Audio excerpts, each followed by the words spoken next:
Shalom semuanya. Baik, kalau Bapak Ibu itu senang sekali dengan sebuah judul khotbah, saya ingin menyampaikan dengan tema kesalehan Ayub dalam menghadapi tahta pengadilan Allah.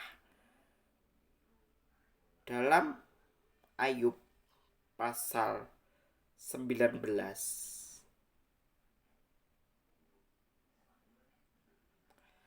ayat yang ke-25.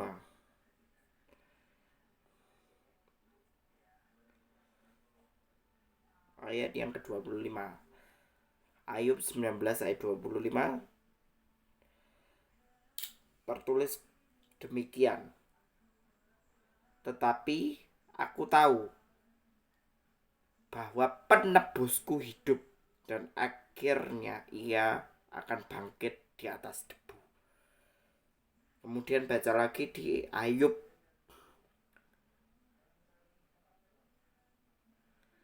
19 juga di pasal yang sama, di ayat yang ke 23.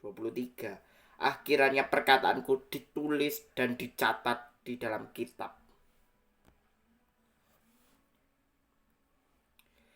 Lalu baca lagi di ayat 42 ayat 5. Ayat yang kelima, hanya dari kata orang saja aku mendengar tentang engkau, tetapi sekarang mataku sendiri memandang engkau. Nah, kesalehan Ayub dalam menghadapi tahta pengadilan Allah, dia adalah orang yang jujur, saleh. Dalam kesalehannya itu, dia tidak pernah berbuat dosa. Dalam menghadapi situasi dan kondisi apapun di dalam kehidupan kita, yuk belajar dari kisahnya Ayub untuk sama-sama kita mau menghadapi tahta pengadilan Allah dengan benar, dengan kesungguhan hati, dan juga mau bersikap dengan baik sesuai dengan tuntunan Roh Kudus. Tuhan itu ingin bahwa kita umat manusia harus berjuang keras untuk hidup berkenan di hadapan Tuhan dan berjuang mati-matian untuk sesuatu hidup yang bersifat untuk kekekalan. Di mana momen-momen inilah kesalehan umat percaya harus kita uji. Contoh seperti Ayub. Ayub ini adalah orang yang jujur, saleh, takut akan Allah, menjauhi kejahatan. Inilah yang kita harus pegang dari prinsip hidup Ayub. Jujur, saleh, takut akan Allah, dan menjauhi kejahatan. Yang perlu saya tekankan di prinsip kehidupan Ayub adalah takut akan Allah. Karena dalam takut akan Allah kita memperoleh hikmat untuk sama-sama dapat menjalani hidup ini dengan bijaksana. Dan suatu saat nanti kalau kita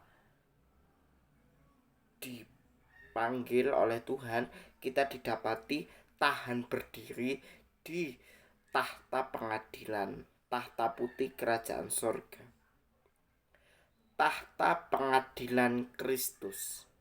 Makanya dari sekarang yuk sama-sama kita memperjuangkan hidup ini untuk selaras dengan kehendak dan perasaan Tuhan, supaya hidup ini menjadi hidup yang bermanfaat, hidup yang memberikan dampak positif bagi orang di sekitar kita, supaya hidup ini menjadi hidup yang selalu memberikan berkat bagi orang di sekitar kita.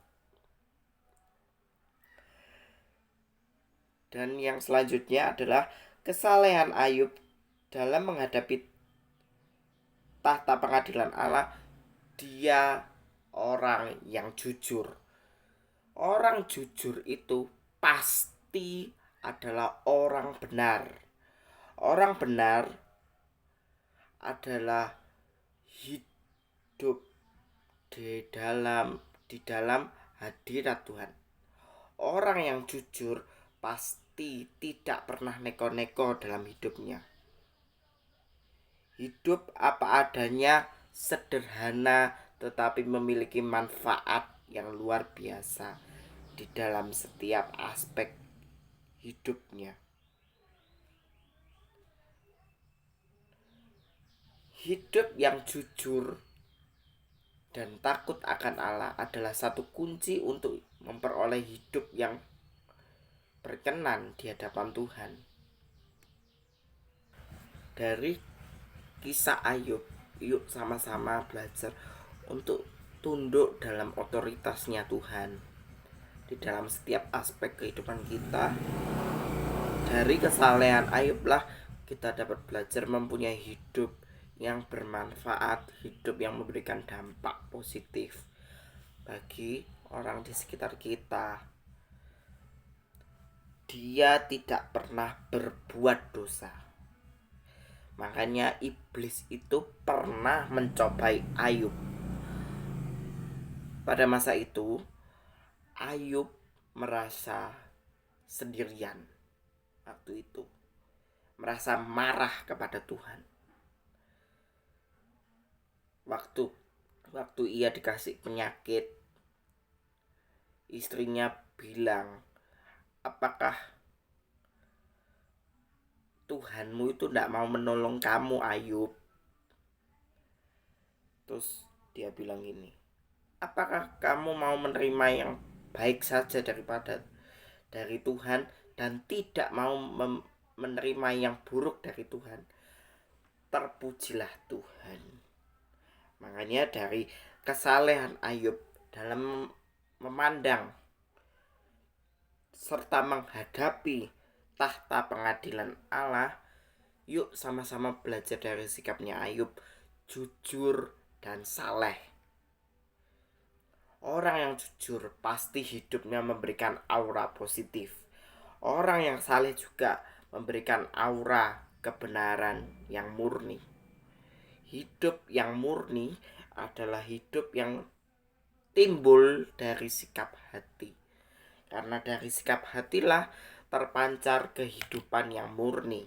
Makanya seperti Amsal pasal 4:23, jagalah hatimu dari segala kewaspadaan, karena dari situlah akan terpancar suatu kehidupan yang murni.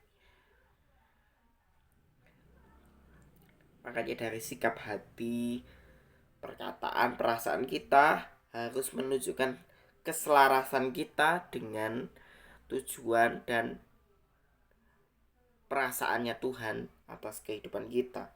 Makanya kesalehan Ayub dalam menghadapi setiap tantangan hidup itu harus mempunyai proses di dalam hadirat Tuhan.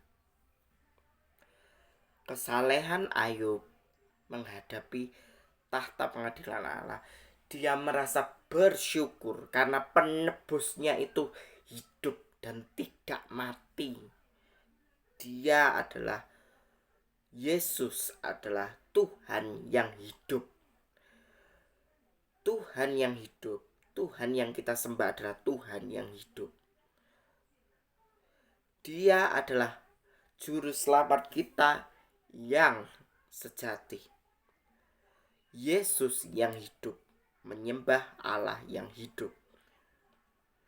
Makanya dalam menghadapi proses tahta pengadilan Kristus, belajar yuk dari Ayub untuk tidak berbuat dosa, jujur dan takut akan Allah. Inilah kunci dalam hidup memasuki tahta pengadilan Kristus nanti melalui kesalehan hidup. Hidup yang saleh adalah hidup yang memancarkan hati, sifat yang murni, hati yang murni dan tingkah laku yang murni, yang selaras dan berfrekuensi dengan Tuhan. Selaras, sefrekuensi, semisi dengan Tuhan, sevisi dengan Tuhan. Makanya dalam hidup ini kita dapat belajar bahwa yuk sama-sama kita masuk dalam rencana Allah untuk menggenapi rencana Allah dalam hidup kita dengan baik. Masuk lebih dalam mengikuti proses Tuhan dengan baik sehingga hidup kita didapati hidup berkenan dan tahan berdiri di hadapan tahta pengadilan Kristus. Yuk belajar dari Ayub yang seperti tadi saya bilang, jujur, saleh, takut akan Allah, menjauhi kejahatan. Dia tidak pernah berbuat dosa. Dia adalah 100% orang yang jujur, taat juga kepada Allah. Sekiranya dia berbicara kepada Ayub, ngomong begini, sekiranya namaku itu ditulis kepada kitab kehidupan. Ayub itu ingin bahwa setiap proses yang kita hadapi, nama kita akan tercatat di dalam kitab kehidupan. Ketika kita mau taat dan serius menghadapi permasalahan kehidupan ini dengan benar, dan suatu ketika nanti kita didapati tahan berdiri di hadapan tahta pengadilan Kristus. Amin. Tuhan memberkati.